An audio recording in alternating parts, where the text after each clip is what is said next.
Okay. I've made it clear in the channel before that I think the NHL should have let its players go to the Winter Olympics. I can understand though. This is my view on the whole thing. Because the Winter Olympics start next week. I can understand the NHL's position for this Winter Olympics. Firstly, the TV revenue that ice hockey is going to miss out on because they have to sign an agreement with the IOC. They didn't renew it. It's in South Korea. They are probably right that not enough Americans and Canadians are going to stay up to watch it unless they're on the West Coast. So that's a large proportion of the East Coast, which is where most of the population of the US and Canada is, are not going to wake up for it. They're not going to be awake for it. It's going to be middle of the night. TV timings are all wrong. I can understand the viewpoint they don't want their players to get injured, the team owners and everything, and it's been a very competitive season this season. But here's the thing, I think this is going to be a talking point in the future negotiations to avoid a lockout in the collective bargaining agreement between the NHLPA and the league. The league has said that they're not so keen on the Winter Olympics for the next foreseeable future.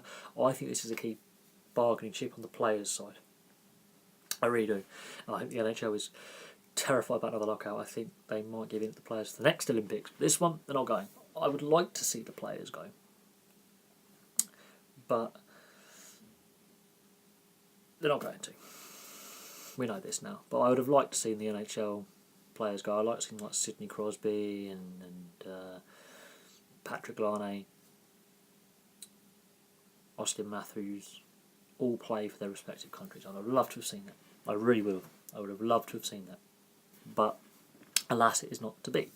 The players that are going are not bad players. The KHL is still a damn good league, and the European leagues and the AHL are good leagues as well. They're just not the NHL, but some of the players have played in the NHL. There are players who are prospects wanting to get into the NHL who've been drafted, and it's a good chance for them to showcase their skills.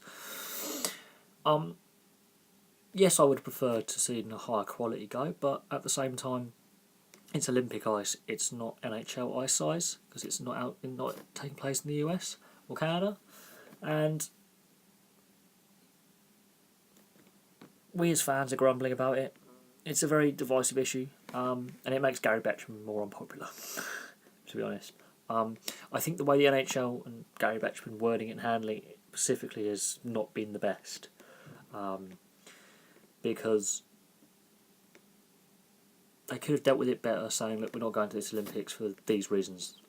We don't want to have players injured, the timings will be off, and we haven't got an agreement with the IOC. Simple. I do think, though, and I understand why the NHL have done it.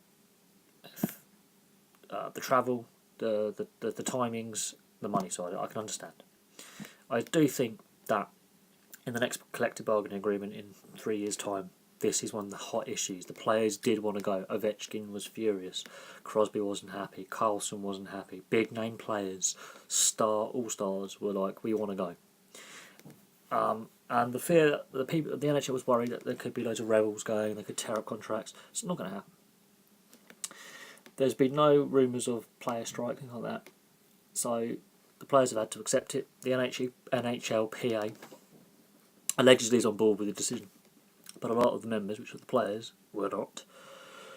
So I can see this being part of the collective bargaining agreement going forward. It will still be a great tournament. There'll be a lot of players who a lot of people wouldn't have realised are still playing, who are ex-NHLers. Ben Scrivens, for example, in goal for Canada. He's played for the Edmonton Oilers. People would have forgotten he still plays the game. There's a lot of European-based players, so players that in the UK play might get selected as call-ups. And it will be a very interesting Olympic tournament. The fact that the Russians are allowed to have a team under the Olympic flag is a joke. And I can make my views on that very, very clear. But it is what it is. But no, we've got to respect the league's decision. I was more critical of it earlier on in the channel's history when it was first announced they weren't letting the players go, and I was very critical of the NHL earlier in the season. But now I can understand the viewpoint the NHL has taken. I'm still not happy with it. A lot of fans aren't. A lot of the players aren't. But you've got to remember, Gary Bettman and the NHL Commissioner and his office are the spokesperson for the owners. And admittedly, a third of the owners don't like him. So around about 10 of the owners don't like him. The majority of owners voted in favour for this measure.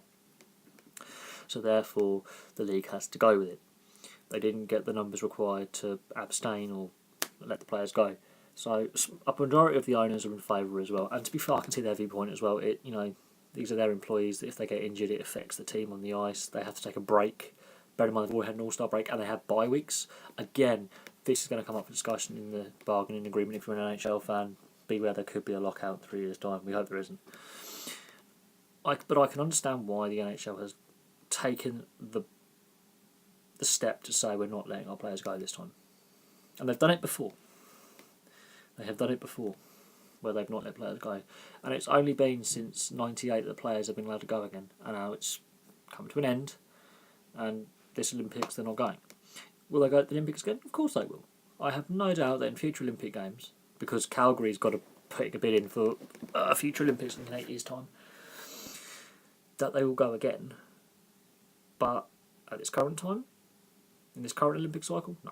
The next Olympics is a possibility, but it all comes down to what in the collective bargaining agreement is struck, which will happen in between now and the next Olympics, ironically. And I think that'll be a big talking point, will be letting the players go to the Olympics. And that might mean the end of bye weeks. They might actually class the All-Star break, put the All-Star game at the same time as the Olympics and have that entire period off. That makes logical sense. Having the All-Star break at a slightly later point in the season, maybe.